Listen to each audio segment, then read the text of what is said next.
Hello everyone, कैसे हैं आप सब। आई होप कि आप सभी अच्छे होंगे। मैं Sangeeta from लर्नो hub, the free learning platform, जहां आप पढ़ सकते हैं math, science, SST absolutely free at learnohub.com।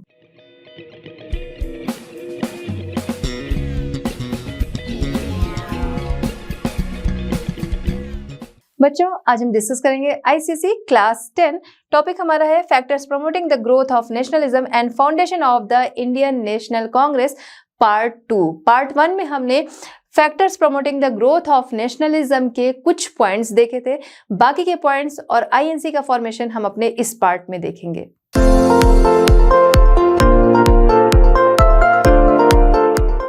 यानी कि 8th है रेशियल सेग्रेशन, यानी कि नस्लीय अलगाव, यानी कि जैसे हम कहते हैं रेशियल डिस्क्रिमिनेशन। ठीक है, तो नस्ल के आधार पर, रेस के आधार पर अलगाव।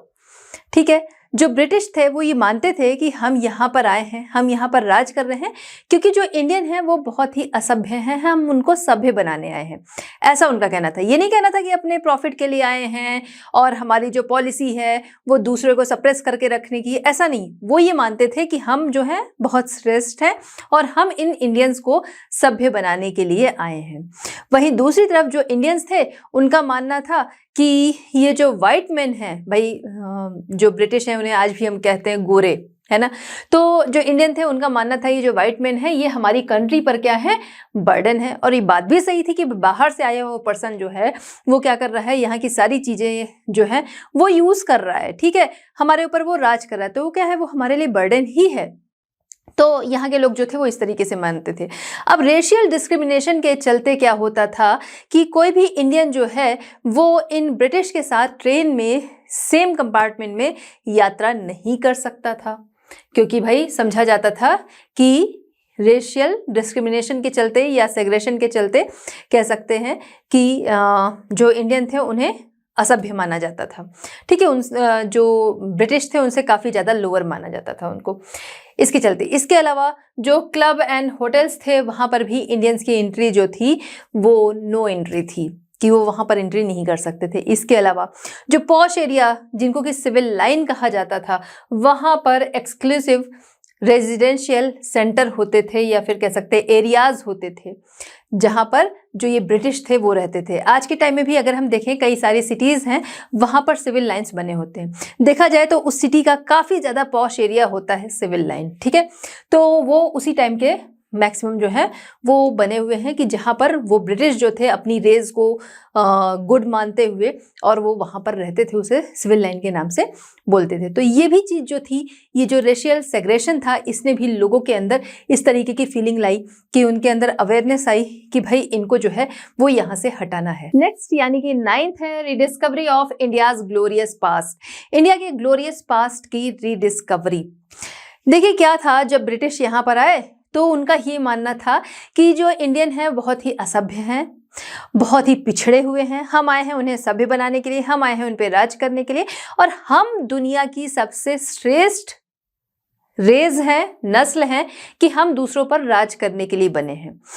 ऐसे में कुछ इंग्लिश स्कॉलर, जैसे कि बात करें sir William Jones, A B. Keith, Max Muller, Cunningham, Jacobi, Marshall, ये ऐसे फॉरेन स्कॉलर्स थे जिन्होंने यहाँ की जो पास्ट था, एंशिएंट जो हमारा था, उसकी डिस्कवरी की, उसकी स्टडी की, उसकी खोज की। ठीक है, और फिर उसके बाद इनके सामने आया इंडिया का ग्लोरियस पास्ट, इंडिया का social, economical, political, cultural advancement, और फिर समझ में आया कि भाई इंडिया जो है वो बहुत ज़्यादा एडवांस था। इंडिया का जो पास्ट रहा है वो बहुत ही ग्लोरियस रहा है। इसके लिए उन्होंने बहुत ज़्यादा प्रेज़ किया, बहुत ज़्यादा प्रशंसा की जो एंशिएंट इंडिया था, कि भाई किस तरीके से क्या चीज़ें जो थी, कितनी डेवलप थी, ये सारी चीज़ें इन्होंने तारीफ़ की। इसी में कुछ इंडियन स्कॉलर्स भी, जैसे कि हम बात करें R G. Bhandarkar, Indian writers scholars जो भी कह लीजिए, R G. Bhandarkar, M G. Ranade, Hariprasad Shastri et cetera, इन सभी ने क्या किया, एंशिएंट इंडिया की जो ग्लोरी थी, उसका जो ग्रेटनेस था, उस पर इन्होंने लाइट डाला, जिससे हमें अपनी जो हेरिटेज रही उसके बारे में पता चला। वरना क्या था, जो ब्रिटिश थे वो बार बार यही चीज़ें कहते थे कि भाई ये असभ्य हैं, हम इन पर राज करने के लिए बने हैं, और इस तरीके से हमें अपनी हिस्ट्री जो थी वो वही समझ में आती थी। ऐसा क्यों होता है? देखिए क्या है, किसी को बार बार एक ही चीज कहें तो उसे लगता होगा है कि भाई हो सकता है हमारे अंदर ये कमी होगी, तो उसी में रहने लगता है। दूसरा कि अपनी हिस्ट्री जो है वो 1 2 3 4 पीढ़ी, बस इतना ही इंसान जान पाता है। ठीक है, 4 पीढ़ी भी बहुत हो गया। ठीक, यहाँ पर क्या है, हमारा जो ग्लोरियस पास्ट था बहुत पुराना, उसको देखा गया तो भाई बहुत ज्यादा हम एडवांस थे। ठीक है, बहुत ज्यादा रिच हेरिटेज हमारी थी, उसके बारे में पता चला। अब जब ये चीजें लोगों के सामने आई तो जो हम बार बार सुन रहे थे कि भाई हम असभ्य हैं असभ्य हैं असभ्य हैं, अब लोगों को समझ में आने लगा कि भाई हमारा जो कल्चर है वो कितना ज्यादा रिच था। यहां से लोगों के अंदर एक सेल्फ कॉन्फिडेंस, सेल्फ रिस्पेक्ट अपने लिए, अपनी कंट्री के लिए डेवलप हुई, और उनको फिर अब समझ में आने लगा कि अब हमें क्या करना है। जरूरी नहीं है कि ये जो अपने को श्रेष्ठ कह रहे हैं यही हमारे ऊपर राज करेंगे, और इसने नेशनलिज्म की जो फीलिंग रही इसमें काफी डेवलप किया। 10th है सोशियो रिलीजियस रिफॉर्म मूवमेंट। ठीक है, सोशियो रिलीजियस रिफॉर्म मूवमेंट की अगर हम लोग बात करें, कई सारे ऐसे समाज सुधारक रहे जिन्होंने हमारी जो सोसाइटी रही उसको बिल्कुल चेंज कर दिया। हम बात करें जैसे कि राजा राम मोहन राय, स्वामी दयानंद सरस्वती, स्वामी विवेकानंद, ज्योतिबा फूले, ठीक है, एनी बेसेंट, इन्होंने हमारे समाज में जो बुराइयां थी उसको दूर करने में बहुत ज़्यादा हेल्प की। साथ ही साथ नेशनल मूवमेंट के लिए इन्होंने एक स्ट्रॉन्ग पाथ जो था वो लोगों के सामने रखा। इनसे इंस्पायर होके जो इनकी शिक्षाएं थी, जो इनके आइडियाज़ थे, उससे इंस्पायर होके लोगों के अंदर self confidence, self respect, self reliance, patriotism, nationalism, ये सारी चीज़ें जो हैं वो डेवलप हुई। अब आप समझ सकते हैं कि इससे नेशनल मूवमेंट जो रहा उसको कितना ज़्यादा हेल्प मिला। इसके अलावा हम बात करें कि इसमें सबसे मेन माना जाता है राजा राम मोहन रॉय 1772 टू 1833, जिन्होंने ब्रह्मो समाज 1828, ध्यान रखना है ब्रह्मो समाज की स्थापना किसने की या उसकी फाउंडेशन किसने रखी? राजा राम मोहन रॉय ने। कब? 1828। ठीक है, तो इसके द्वारा ब्रह्म समाज की उन्होंने स्थापना की। इस तरीके से उन्होंने सिर्फ रिलीजियस रिफॉर्मेशन नहीं किया, सिर्फ कह सकते हैं धार्मिक सुधार नहीं किए, सामाजिक एंड राजनीतिक, पॉलिटिकल एंड सोशल रिफॉर्म, जिसकी वजह से एक नया इंडिया जो था वो सामने आया। अब बात करते हैं राजा राम मोहन राय, जो कि सिर्फ रिलीजियस रिफॉर्मर ही नहीं थे, सोशल, पॉलिटिकल, हर तरीके का रिफॉर्मेशन इन्होंने किया सोसाइटी में। अगर हम बात करें, आते हैं सबसे पहले हम लोग इनके रिलीजन अप्रोच कैसी थी। तो रिलीजन अप्रोच की बात की जाए तो सबसे पहली चीज कि ये ग्रेट ह्यूमनिस्ट थे, यानी कि मानवतावादी। इनका मानना था कि सभी मनुष्य जो हैं वो बराबर हैं, सभी रिलीजन जो हैं उनमें यूनिटी है, ऐसा उनका मानना था। वो इंस्पायर थे, ऐसा नहीं किसी एक रिलीजन से ही इंस्पायर थे, सभी रिलीजन में अच्छी अच्छी चीज़ें कही गई हैं उनसे वो इंस्पायर थे। जैसे हम बात करें कि इस्लाम का जो मोनोथिज्म यानी एक ईश्वर को मानना, उससे वो इंस्पायर्ड थे। दूसरी तरफ हम बात करें क्रिश्चियनिटी, यहाँ पर ये इंस्पायर्ड थे एथिकल टीचिंग से। आते हैं हिंदू रिलीजन में, यहाँ पर उपनिषद के जो सबलाइम डॉक्ट्रिन्स रहे, इससे ये काफ़ी ज़्यादा इन्फ्लुएंस रहे, यानी कि उपनिषद के जो हाई टीचिंग्स रही, जो हाई प्रिंसिपल्स रहे, उससे वो काफ़ी ज़्यादा इंस्पायर थे।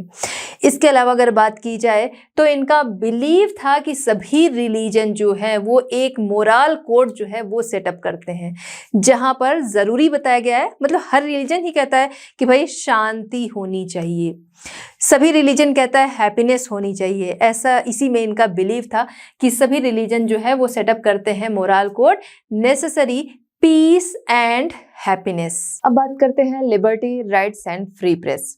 इनको लेकर राजा राम मोहन राय ने किस तरीके के सुधार किए या इन चीज़ों को लेकर उनकी क्या सोच थी, इसके बारे में हम लोग समझेंगे। देखिए, सबसे पहली चीज कि यहाँ पर क्या था, ब्रिटिश रूल था। ब्रिटिश रूल जिसको कि हर कोई गलत मानता था, लेकिन राजा राम मोहन राय ने रिकॉग्नाइज किया कि जो ब्रिटिश रूल यहाँ पर है वो यहाँ के लिए ब्लेसिंग है। क्यों ब्लेसिंग है? क्योंकि इसी वजह से लोग जो थे वो liberty, fraternity, unity, political unity, ये सारी चीज़ों को लोग समझ सके। वरना क्या था, लोग अपने अपने जो रीजन थे वहाँ रह रहे थे, वहाँ मस्त थे। लेकिन यहाँ पर लोगों को समझ में आया कि यूनिटी जो है वो बहुत ज़रूरी है, फ्रेटर्निटी बहुत ज़रूरी है, लिबर्टी बहुत ज़रूरी है। इसके अलावा इंग्लिश एजुकेशन जो किसकी देन थी, इन ब्रिटिश की ही देन थी इंग्लिश एजुकेशन, जिसकी वजह से लोग जो थे अपनी कंट्री मिलिट्री में बाकी देश दुनिया में भी एक दूसरे से कनेक्ट हो सके, बाकी देश दुनिया के बारे में भी जान सके, और इस वजह से उनका कह सकते हैं क्रिटिसाइज करने की क्षमता हुई, तर्क करने की एबिलिटी हुई, ठीक है, सोचने समझने की जो क्षमता थी, अवेयरनेस थी, ये सारी चीजें जो थी वो काफी ज्यादा प्रोग्रेसिव हुई। और इसी वजह से इन्होंने जो ब्रिटिश रूल यहाँ था उसको ब्लेसिंग की तरह माना, ठीक है, और इंग्लिश की इंपॉर्टेंस जो थी वो उन्होंने समझी। इसके अलावा अगर हम देखें तो ब्रिटिश रूल, जैसा कि अभी हम लोगों ने देखा कि उसको उन्होंने ब्लेसिंग की तरह माना, इंग्लिश एजुकेशन जो थी इसकी इंपॉर्टेंस ये समझे, तो इस तरीके से देखा जाए तो ब्रिटिश रूल जो था उसका एक तरीके से ये सपोर्टर थे, लेकिन स्टॉन्च नेशनलिस्ट थे। इसका मतलब कि केवल ये नहीं कि हाँ उनकी ये चीजें अच्छी थी, अगर उन्होंने कहा तो वो उनके ही सपोर्टर थे, नहीं, अपने नेशन के लिए पूरी तरह से वो थे, लेकिन जो चीज यहाँ के नेशन के सुधार के लिए थी उसकी उन्होंने तारीफ की। इसके अलावा इंडियंस जो थे, ठीक है, ब्रिटिश रूल यहाँ पर था, इंडियंस के जो राइट्स थे उनसे क्या किया गया था, डिप्राइव्ड कर दिया गया था, वंचित कर दिया गया था सिविल राइट्स से, तो उसको भी इन्होंने बहुत ज्यादा क्रिटिसाइज किया कि भाई जो हमारे राइट्स हैं वो हमें मिलने चाहिए, ठीक है, जो इंडियंस के जो सिविल राइट्स हैं वो उनको मिलने चाहिए। इसके अलावा उन्होंने बोला कि भाई लिबर्टी जो है, फ्रीडम जो है वो प्रीशियस है, इंडिविजुअल हर व्यक्ति के लिए वो बहुत ही प्रीशियस है, वो उसके पास होनी चाहिए। इसके अलावा उस दौरान क्या था कि अगर हम आते हैं प्रेस पर, ठीक है, फ्री प्रेस, उस दौरान जो प्रेस था उस पे बहुत सारे रूल्स एंड रेगुलेशंस लगे हुए थे। कोई भी कुछ भी अगर उसको पब्लिकेशन करना है तो आज़ादी से नहीं कर सकता था, रूल्स एंड रेगुलेशन के दायरे में रह के करना होता था। इसी दौरान इन्होंने क्या किया, कुछ जाने माने लोग जो थे उनके साथ सुप्रीम कोर्ट में पिटीशन भी दाखिल की या दायर की कि भाई इस पे सुनवाई हो, जो प्रेस रेगुलेशंस जो लगे हुए हैं इनके ऊपर। इसके बाद वॉरेन हेस्टिंग्स 1819 में वॉरेन हेस्टिंग्स के द्वारा कुछ इसमें छूट दी गई, जिसकी वजह से फिर आगे 1821 में संवाद कौमुदी नाम का बंगाली वीकली जो था वो राजा राम मोहन रॉय ने स्टार्ट किया था। ध्यान रखना है 1821 में बंगाली वीकली संवाद कौमुदी, ठीक है, किसने, राजा राम मोहन रॉय ने, ये आपको ध्यान रखना है। संवाद कौमुदी किसका है, ठीक है, क्योंकि ये आपके हिंदी में भी आता है, ये आपके हिस्ट्री में भी आता है, इसलिए पता होना चाहिए। इसके अलावा 1821 में ही पर्शियन पेपर मिरात उल अकबर, इसको भी इन्होंने पब्लिकेशन किया। इन दोनों में ही देखा जाए तो इनका जो कैरेक्टर था वो काफी ज्यादा प्रोग्रेसिव एंड नेशनलिस्ट था, ठीक है। तो इस तरीके से जो मैगजीन थी उसके द्वारा लोगों को इन्होंने जागरूक करना, ये जो पेपर इन्होंने वीकली जो निकालना शुरू किया, इसके द्वारा लोगों को जागरूक करना इन्होंने शुरू किया। अब बात करते हैं राजा राम मोहन राय के इकोनॉमिक आइडियाज। देखिए हम लोगों ने अभी देखा कि इन्होंने हर फील्ड में बहुत ज्यादा सुधार किया। भाई जो हमारे यहाँ दिखावा था, मूर्ति पूजा थी, छुआछूत था, हर एक चीज की इन्होंने कह सकते हैं जो बुराइयां थी उसकी इन्होंने आलोचना की और उसमें सुधार करने की कोशिश की, ठीक है। अब आते हैं इकोनॉमिक आइडियाज। इसमें भी हम देखें तो इन्होंने इसमें भी काफी ज्यादा काम किया। यहाँ के जो पुअर पेजेंट थे उनके लिए इनकी बहुत ज्यादा सिंपैथी थी, उनके बारे में भी ये काफी सोचते थे, उनकी जो कंडीशन थी उसको सुधारने में भी लगे थे। देखा जाए तो जब ब्रिटिश यहाँ पर आए तो जो यहाँ के पेजेंट थे वो पुअर पेजेंट, उनकी कंडीशन जो थी वो बहुत खराब हो गई थी। क्यों? देखिए पहले राजा महाराजा जब थे तब भी उन्हें टैक्स पे करना पड़ता था, बट वो टैक्स जो था एक लिमिट में था। जब ब्रिटिश आए उन्होंने टैक्स जो था वो बहुत बढ़ा दिया, क्योंकि उन्हें सिर्फ और सिर्फ प्रॉफिट चाहिए था। इसके अलावा जो फार्मर्स थे, ब्रिटिश के कहे के अकॉर्डिंग ही उनको खेती करनी होती थी, उसी के अकॉर्डिंग उनको क्या करना होता था कि जो उनकी फसल तैयार हुई है वो उन्हीं के रेट पर, उन्हीं के अकॉर्डिंग उसको बेचना होता था। तो इस वजह से जो पेजेंट थे वो कर्ज में डूबते चले जा रहे थे, उनकी कंडीशन बहुत बुरी थी और उनके साथ पूरी सिंपैथी थी राजा राम मोहन राय की। इसके अलावा मिलिट्री पे बहुत ज्यादा खर्च आता था, क्योंकि भाई उसमें इंडियन सोल्जर भी थे, ब्रिटिश सोल्जर भी थे। ब्रिटिश सोल्जर की जो सैलरी थी वो बहुत ज्यादा थी, तो इस वजह से एक अच्छा खासा अमाउंट जो था वो खर्च होता था मिलिट्री पे। तो इनका कहना था कि मिलिट्री बजट जो है उसको कम किया जाए और जो बचा हुआ अमाउंट होगा, ठीक है, तो उसको यूज कहाँ पर किया जाए, लोगों की हेल्थ पर, लोगों की एजुकेशन पर, जिससे हेल्थ जो है वो अच्छी रह सके और एजुकेशन लोगों को अच्छी मिल सके। इसलिए मिलिट्री बजट जो है उसको रिड्यूस कर और हेल्थ एक्टिविटीज़ और एजुकेशन एक्टिविटीज़ जो है इधर लगाना चाहिए। इसके अलावा select committee of British parliament, वहाँ पर भी उन्होंने जो पुअर इंडियंस थे उनकी कंडीशन के बारे में बताया, वहाँ पर भी उन्होंने अपनी बात रखी कि भाई इसमें सुधार होना चाहिए। चलिए एक और सोशल रिफॉर्मर ज्योतिबा फुले के बारे में बात करते हैं। Contribution of Jyotiba Phule 1827 to 1890। Jyotiba Phule, इनका भी नाम आपने सुना होगा कई बार, अपनी क्लासेस जो हैं हिस्ट्री में आपने कई बार इनका नाम जो है वो पढ़ा होगा। ज्योतिबा फुले जो कि एक सोशल रिफॉर्मर थे, देखा जाए तो इन्होंने बहुत सारे रिफॉर्मेशन किए। जो डिप्राइव्ड क्लास रही, दलित्स जो रहे, विमेन जो रही, उनकी कंडीशन को सुधारने में इन्होंने बहुत सारे काम किए। देखा जाए तो इनका मानना था कि जो दलित्स हैं उनकी कंडीशन सुधारना बहुत ज़रूरी है, या डिप्राइव्ड क्लास जो है बहुत ज़रूरी है, जिसके लिए एजुकेशन जो है वन ऑफ द सॉल्यूशन है। इसका एजुकेशन मिलेगी तो भाई लोगों की सोचने समझने की क्षमता जो है वो बढ़ेगी, अवेयरनेस आएगी, और इस तरीके से जो दलित्स हैं उनकी कंडीशन को सुधारा जा सकेगा। इसलिए इनका मानना था कि जो दलित्स हैं उनकी प्रॉब्लम का सल्यूशन क्या है? एजुकेशन। इसके अलावा ये एडवोकेट रहे किसके? Women's education. इनका मानना था जो विमेन जो होती हैं वो एजुकेशन देना बहुत ज़रूरी है। इनका मानना था विमेन जो होती हैं वो मेन से ज़्यादा बेटर होती हैं। क्यों? क्योंकि वो एक जो चाइल्ड होता है उसको बर्थ देती हैं, उसकी नर्सिंग करती हैं, इसलिए उनके लिए एजुकेशन बहुत ज़रूरी है। और जो मेन है वो इसलिए अनएजुकेटेड रखा है जिससे वो इनका डोमिनेशन कर सके, क्योंकि भाई पढ़ लिख जाएंगी तो फिर आगे वो तर्क वितर्क कर सकेंगी, ठीक है, अवेयरनेस जो है वो उनमें ज़्यादा आ जाएगी, तो डोमिनेशन उनका नहीं हो पाएगा, इसलिए इनको अनएजुकेटेड जो है वो रखा गया है। तो एजुकेशन बहुत ज़रूरी है, और इसीलिए इन्होंने अपनी वाइफ सावित्रीबाई फुले, आपने दोनों नाम जो है सोशल रिफॉर्मर में सुना होगा, ज्योतिबा फुले और इनकी वाइफ सावित्रीबाई फुले, तो इन दोनों ने मिलकर पुणे में फर्स्ट गर्ल स्कूल जो था वो खोला। सावित्रीबाई फुले जिनका नाम आता है फर्स्ट फीमेल टीचर में, ये ध्यान रखिएगा, फर्स्ट फीमेल टीचर कौन थी इंडिया की? सावित्रीबाई फुले, ठीक है। तो इन्होंने one of the first girl school जो था वो खोला। इसके अलावा बहुत सारे स्कूल्स इन्होंने खोले, किसके लिए? जो दलित्स रहे या डिप्राइव्ड क्लास जो रही उनके अपलिफ्टमेंट के लिए, कि उनका उत्थान जो है वो हो सके, इसलिए उन्होंने बहुत सारे स्कूल्स खोले। इसके अलावा अच्छा, जो फर्स्ट स्कूल जो गर्ल स्कूल जो है पुणे में खोला गया, कब खोला गया? 1851 में। इसके अलावा इन्होंने 1864 में ऑर्फनेज भी इस्टेब्लिश किया, जो विडो रही या उनके जो चाइल्ड रहे उनको शेल्टर मिल सके, इसलिए ऑर्फनेज खोला। तो इस तरह देखा जाए सोसाइटी में इन्होंने बहुत सारे सुधार किए। चलिए बात करते हैं predecessors of the Indian National Congress, यानी कि INC के प्रीडिसेसर्स, यानी कि INC के जो पूर्ववर्ती बिल्कुल शुरुआती टाइम के जो लोग रहे हो। जैसे अगर हम बात करें किसी भी चीज़ के इस्टेब्लिश होने की, कि हम कहते हैं भाई इस टाइम में ये चीज़ जो है इस्टेब्लिश हुई, बट उसकी जो शुरुआत होती है वो तो बहुत पहले से चल रही होती है, उसके लिए जो कोशिशें होती हैं वो बहुत पहले से चल रही होती हैं। वही चीज़ हम यहाँ पर देखेंगे, प्रीडिसेसर्स जो एकदम शुरुआती लोग थे उनकी बात हम यहाँ पर करेंगे, ठीक है।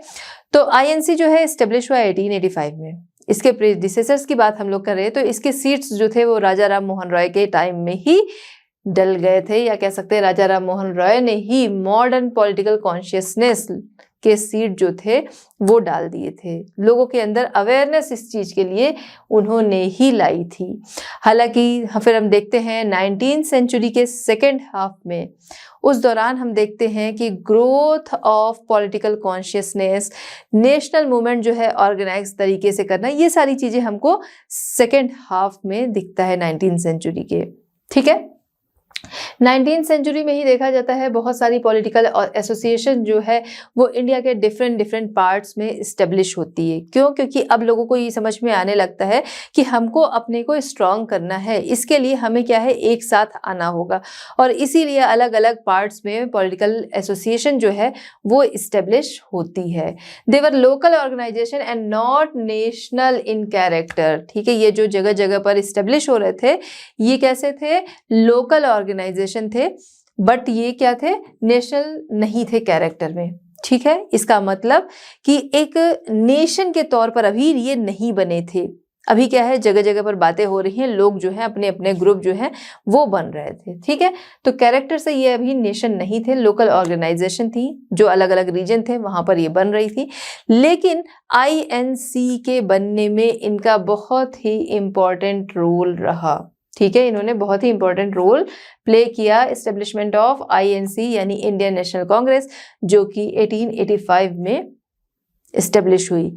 इन लोगों को कहा जाता है फॉरेनर्स ऑफ कांग्रेस, ठीक है, फॉरेनर्स ऑफ द कांग्रेस, यानी कांग्रेस के अग्रणी या अग्रदूत, ठीक है, कि जिन्होंने शुरुआत की। एजुकेटेड इंडियंस ने गवर्नमेंट को शार्पली क्रिटिसाइज करना शुरू किया, क्योंकि भाई गवर्नमेंट की जिस तरीके की पॉलिसीज थी, जिस तरीके की एक्टिविटीज थी, उससे सभी बहुत ज़्यादा नाराज थे। तो जो एजुकेटेड लोग थे उनमें अवेयरनेस जो थी ज़्यादा थी, और उन्होंने गवर्नमेंट को क्रिटिसाइज करना शुरू किया। इसी में द ग्रैंड ओल्ड मैन के नाम से जाने जाने वाले दादा भाई नौरोजी, ध्यान रखना है कि द ग्रैंड ओल्ड मैन के नाम से कौन जाना जाता है, the grand old man of India के नाम से कौन जाना जाता है, दादा भाई नौरोजी। तो दादा भाई नौरोजी जिन्होंने अपनी पॉलिटिकल एक्टिविटीज के लिए इंग्लैंड को सेंटर बनाया। लंदन में 1866 में इन्होंने ईस्ट इंडिया एसोसिएशन को इस्टेब्लिश किया। ऐसा उन्होंने इसलिए किया कि उनका ये मानना था जो ब्रिटिश हैं वो बहुत अच्छे हैं।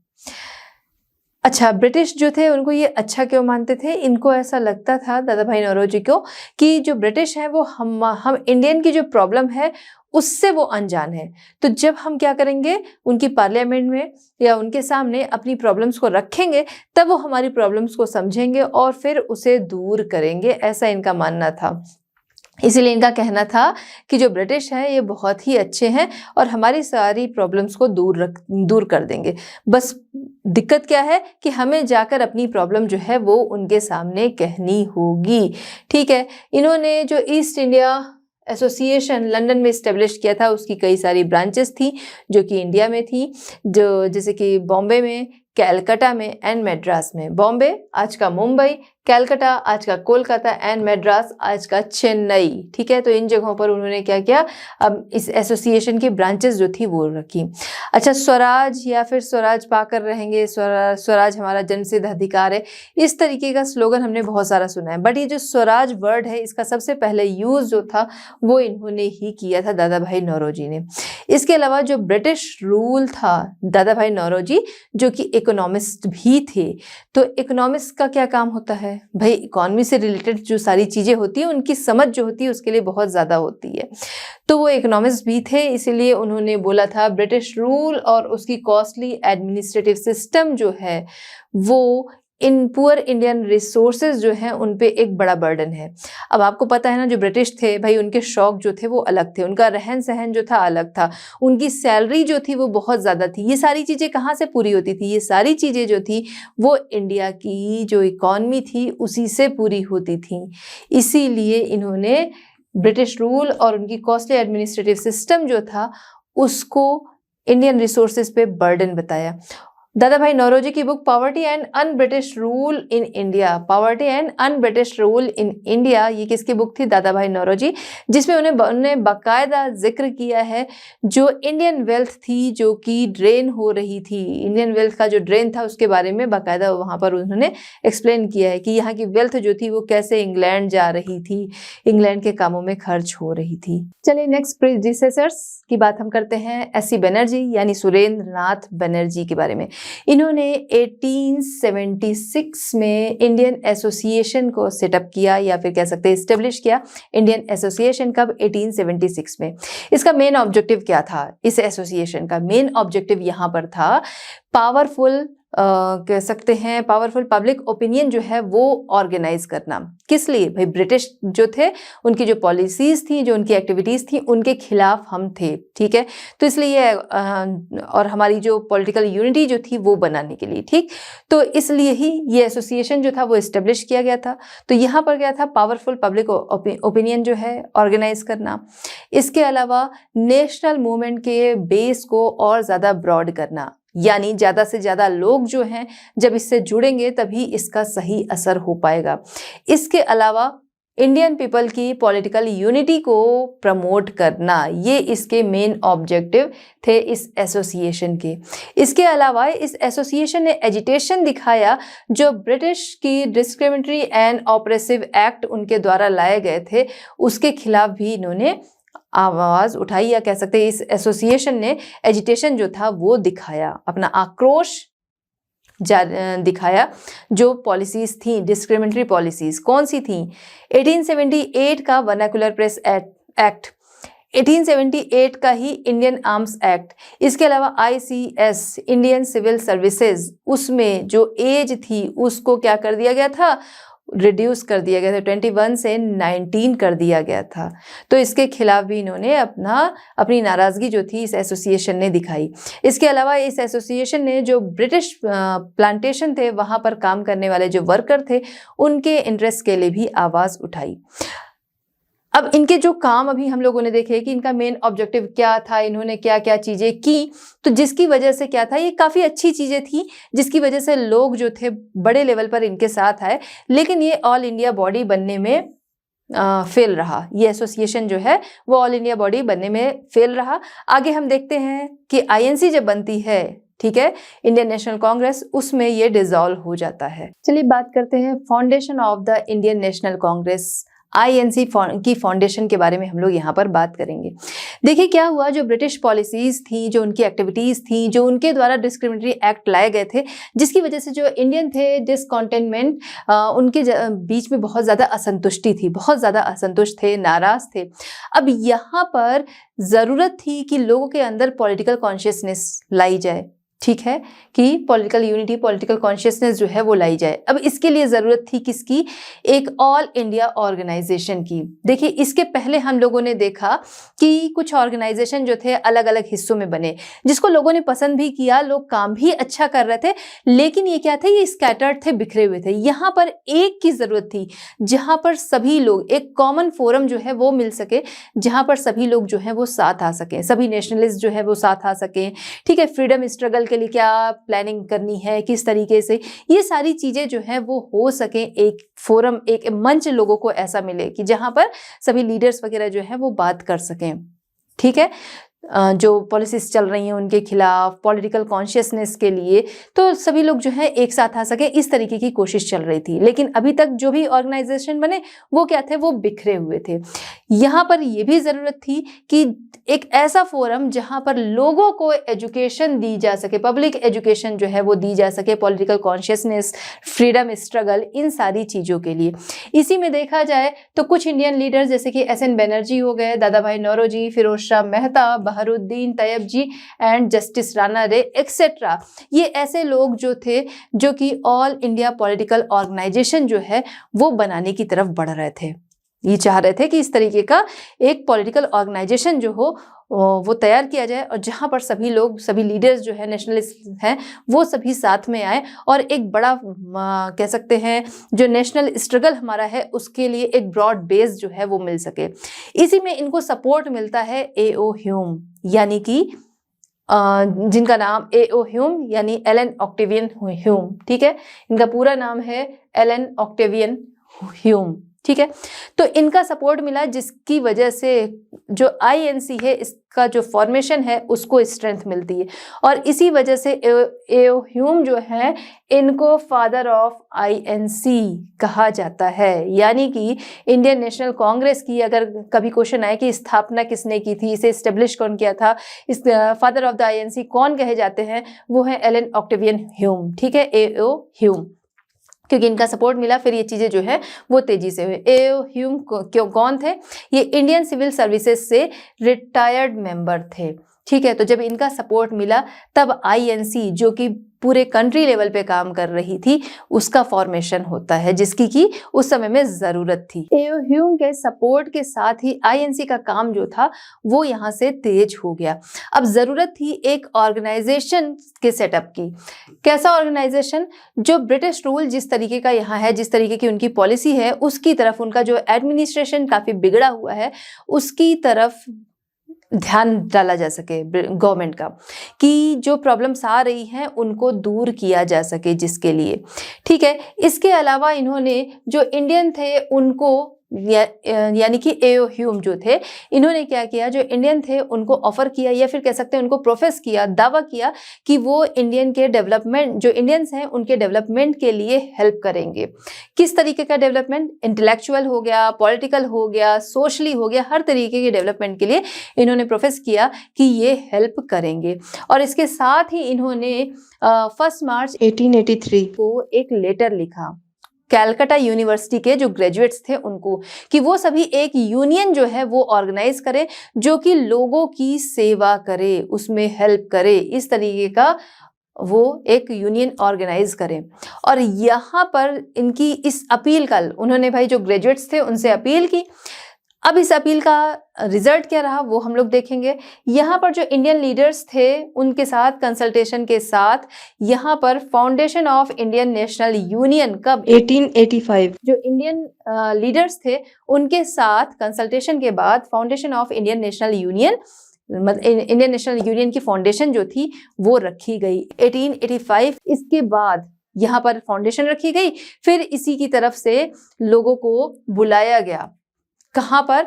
25 दिसंबर 1885 को लोगों से अपील की गई कि जो लीडर्स हैं, ठीक है, डिफरेंट पार्ट्स के जो रिप्रेजेंटेटिव हैं, ठीक है, डिफरेंट पार्ट्स के लीडर नहीं, डिफरेंट पार्ट्स के जो रिप्रेजेंटेटिव हैं वो सभी जो है इस कॉन्फ्रेंस में आए। तो दिसंबर 1885 में पुणे में कॉन्फ्रेंस बुलाई गई, लेकिन उसी दौरान पुणे में क्या हुआ? प्लेग फैल गया, जिसकी वजह से ये कॉन्फ्रेंस जो थी वो शिफ्ट कर दी गई। कहाँ पर? बॉम्बे। अब वहां पर सारे रिप्रेजेंटेटिव को आना था।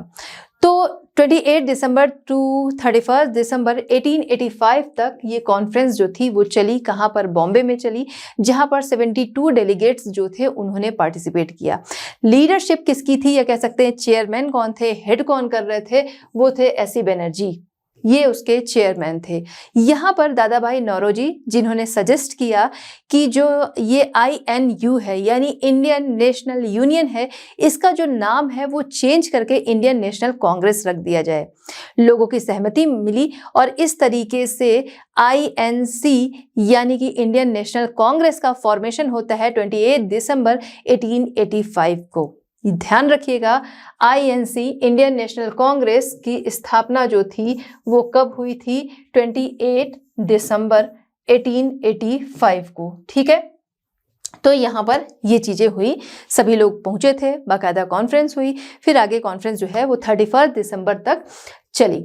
अब यहाँ से एक नया विजन जो था वो लोगों के सामने आया, नए आइडियाज सामने आए कि जहां पर सभी कास्ट, क्रीड एंड कम्युनिटीज के लोग जो थे वो सभी शामिल थे। यहाँ पर सभी के इंटरेस्ट की बात थी। ठीक है, अब इसका सपोर्ट जो था, ये जो INC का फॉर्मेशन था, इसका सपोर्ट जो था लॉर्ड डफरिन के द्वारा भी किया गया। लॉर्ड डफरिन ने इसका सपोर्ट क्यों किया? क्योंकि इस समय जो इंडियन थे बहुत ज़्यादा असंतुष्ट हो गए थे ब्रिटिश रूल से। तो लॉर्ड डफरिन को लगा कि ये जो INC बन रही है, इससे जो ब्रिटिश रूल है और उसके जो इंटरेस्ट हैं उसके लिए एक सेफ गार्ड जो है वो मिलेगा।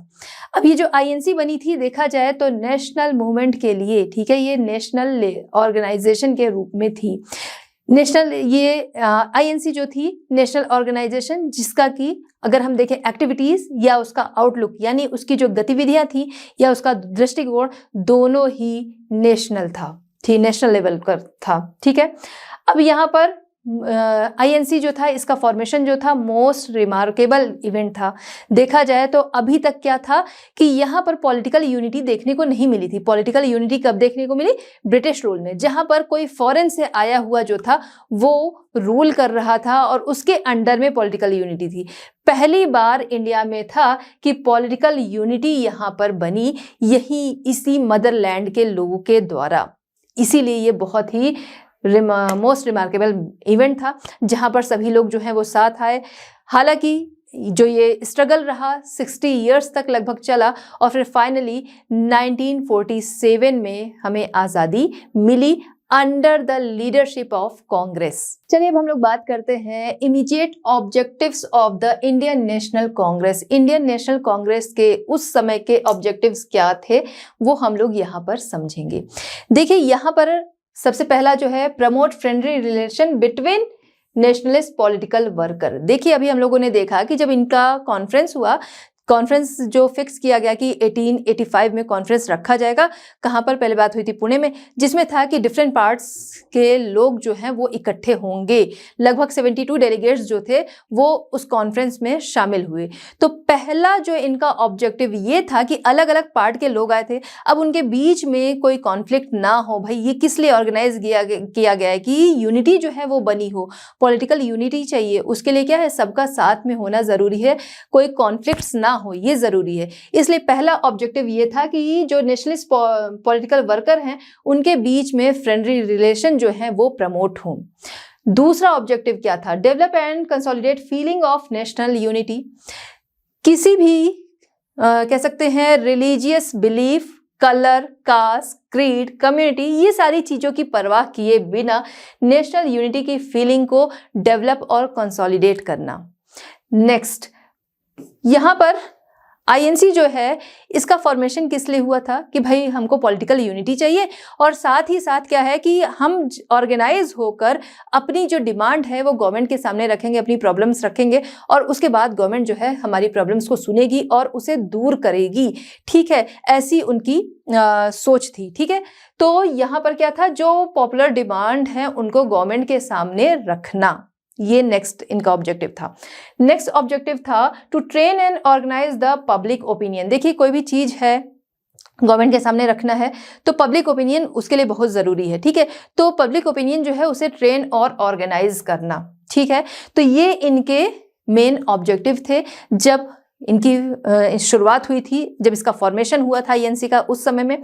इसके बाद एवरी ईयर डिसाइड हुआ कि दिसंबर में इनका सेशन होगा। लगभग हर ईयर दिसंबर में इनका सेशन जो था वो हुआ। फर्स्ट सेशन जो था वो कहाँ पर हुआ था? बॉम्बे में हुआ था, जो कि पुणे में फिक्स था। उसके बाद पुणे में प्लेग की वजह से बॉम्बे में वो शिफ्ट हो गया। ठीक है, अभी आज का मुंबई, उस समय का बॉम्बे। ठीक, तो फर्स्ट सेशन जो था वो बॉम्बे में हुआ था। यहाँ पर बॉम्बे लिखना बेटर होगा। ठीक है, तो बॉम्बे में फर्स्ट सेशन हुआ था, जहां पर जो चेयरमैन थे वो कौन थे? एसी बनर्जी, और 72 डेलीगेट्स जो थे पार्टिसिपेट किए थे, जहां पर एसी बनर्जी, बहरुद्दीन तैयब जी, ठीक है, तेलंग, ठीक है, दादा भाई नौरोजी, इस तरीके से काफ़ी सारे लोग जो थे उसमें पार्टिसिपेट किए। इन सभी को मिला के 72 डेलीगेट्स जो थे उन्होंने पार्टिसिपेट किया। इसके बाद इसका सेकंड सेशन जो था वो कोलकाता में 1886 में हुआ था। ठीक है, कोलकाता में 1886 में इसका सेकंड सेशन जो था वो हुआ था। ठीक है, अब क्या था? इनका सेशन जो था वो एवरी ईयर था। स्टार्टिंग ऑब्जेक्टिव्स ये थे, समय के साथ जैसी जैसी भाई जरूरतें रही उस तरीके से ऑब्जेक्टिव्स जो थे वो चेंज होते रहे। तो बच्चों, यहाँ पर हमारा ये चैप्टर कंप्लीट होता है। मिलते हैं next chapter at Learno Hub. Learno Hub free है पर बेस्ट है।